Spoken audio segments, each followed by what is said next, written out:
The longevity factor represent the average lifespan of technological civilization.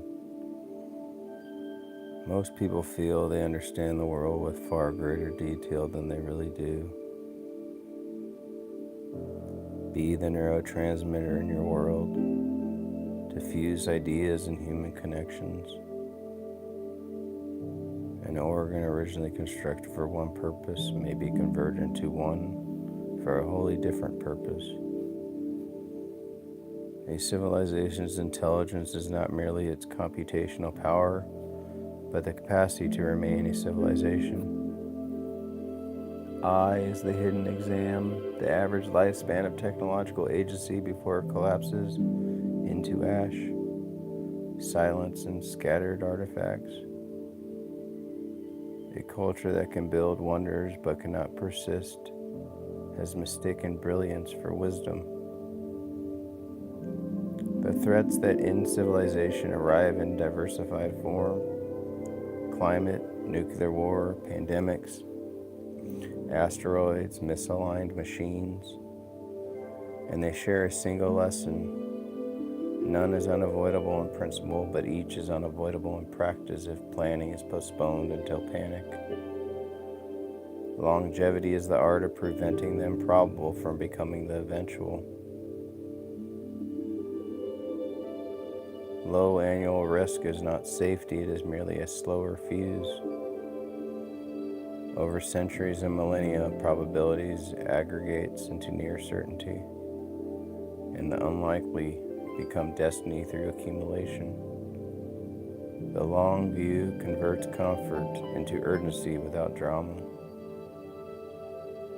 A single planet strategy is a single point of failure disguised as home. Moving heavy industry of world and learning to live beyond Earth are not escapist fantasies, but risk management at civilizational scale. The moral core is not abandonment of Earth, but the creation of redundancy that protects Earth. To think intelligently is to widen the map until the map includes the hazards that do not care about our borders. Mars is not the goal, but a rehearsal, a stepping stone towards more distant dispersals, when adjacent worlds can be jointly wounded by a supernova or other cosmic violence. A civilization becomes adult when it budgets for astrophysics.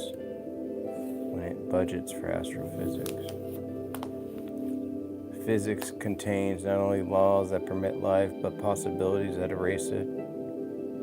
Even if vacuum decay or death bubbles are fantastically rare, time is a great predator that hunts with patience. A civilization that lasts long enough must learn to fear what it cannot negotiate with. Acceleration as the cosmic expansion turns distance into a kind of shelter. What cannot communicate also cannot share a single annihilating wave. Safety can be purchased with separation, and separation is purchased with propulsion, coordination, and the willingness to become many. Longevity here means embracing diaspora or physics-informed ethics. Survival at a cosmic timescale demands replication with divergence, splitting into daughter civilizations and riding expansions so no single catastrophe can synchronize the end. Continuity becomes a branching tree rather than a single trunk. The intelligent civilization learns to multiply without losing its memory. Travel speed is not merely convenience, it is survivability. The fraction of light speed you can sustain becomes a lever on destiny, turning extinction odds into a tunable parameter rather than a sentence. Even modest dispersals beyond gravitational binding is a statistical upgrade to existence. Most certainty is a feeling, not a fact. Ask for a step-by-step account and confidence collapses into silence, revealing that our minds often hold labels will reimagine mechanisms. Information abundance can coexist with understanding scarcity. When knowledge is consumed as headlines, memes, and compressed explainers, we become wide readers of thin realities, credentialed by familiarity yet starved of causal grasp. The civilization with the most access can become the civilization with the least depth. Forcing oneself to explain is a cognitive acid that dissolves false certainty. It exposes missing steps, hidden assumptions, and borrowed phrases mistaken for comprehension. The discipline of explanation is not pedantry. It is a tool of reducing delusion. When people attempt genuine explanations of policies and systems, extremity cools and certainty recalibrates. The mind becomes less eager to weaponize opinions when it cannot cash them out in causal detail. Humility is not a virtue add-on, it is a stabilizer for the political nervous system. Ignorance often speaks with the loudest voice because it cannot perceive complexity. Expertise, by contrast, feels the jagged edges and unfinished maps. A healthy culture builds institutions that reward calibrated confidence rather than charismatic overclaim. Networks optimized for engagement becomes machines for self-reinforcement. When feeds are tuned to what we already want, the system performs a quiet lobotomy. It reduces exposure to disconfirming signals, thins the common conversation, and replaces public reasoning with parallel monologues. Post-truth is a symptom of connectivity without synapses. Brains function because they are not merely collections of neurons, but architectures of gaps, bridges, signal transfers. The synapse is the humble miracle. Connections without fusion, coordination without collapse. Civilizations likewise require bridge builders who move meaning across divides without demanding sameness. In an atomized culture, the rarest resource is not information but translation across contexts. Those who convene divergent minds, broker introductions, and link incompatible fixed ideas become the metabolic enzymes of the intellectual ecosystem. They keep thought from coagulating into tribes. Healthy systems need both amplification and restraint. Some signals should spread, others should be dampened. But our present architectures often invert this, amplifying outage and inhibiting nuance. Synaptic civilization means redesigning social and technical incentives so that coherence can re-emerge. Adaptations are keys, and keys imply locks from the form of the creature, its anatomy, chemistry, and instinct. We can infer pressures of the worlds that sculpted it. Each organism is a forensic report written in flesh. The genome is not merely a recipe for building a body, it is a shadow archive of ancestral constraints.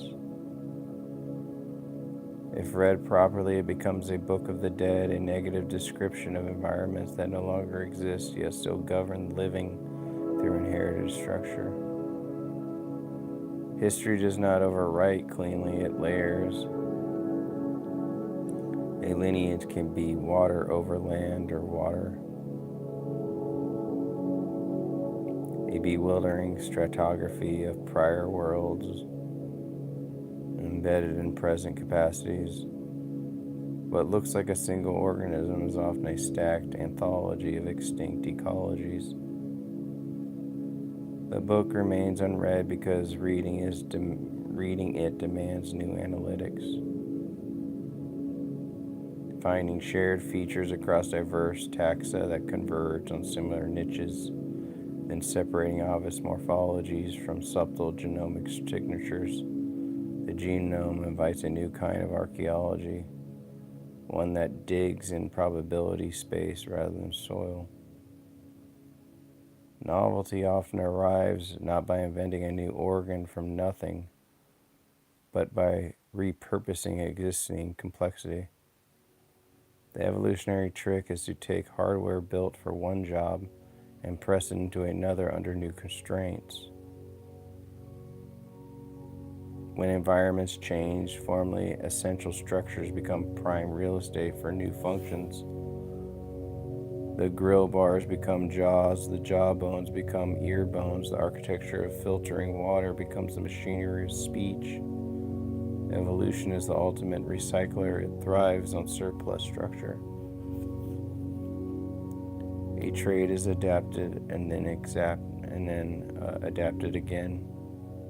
In the middle phase, it is clumsy, barely functional for its new purpose,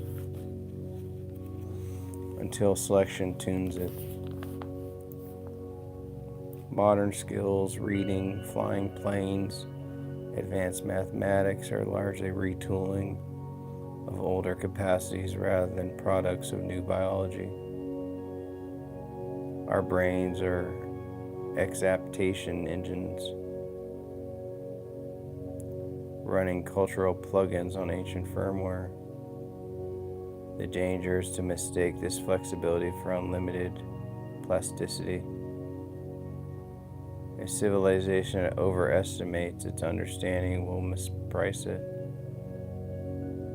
Longevity begins when the species learns to explain, not merely to opine. Existential risk is not only a technical problem, but a coordination problem. Survival requires synapses, institutions, and individuals that connect domains, translate across silos, and build shared models robust enough to guide collective action. A species without synapses may be clever, but it will be brief. We are not a single moment, but an accumulation of ancient experiments, genetic, cultural, technological, trying to persist. To honor that inheritance is to extend it, to keep the chain unbroken long enough that our descendants can face the remote hazards that become real only to those who last. The test is not whether we can imagine the galaxy, nor whether we can predict the death bubble, nor whether we can name I. The test is whether we can redesign our cognition individually and collectively, so that foresight defeats convenience. Intelligence is the capacity to solve problems before they become history.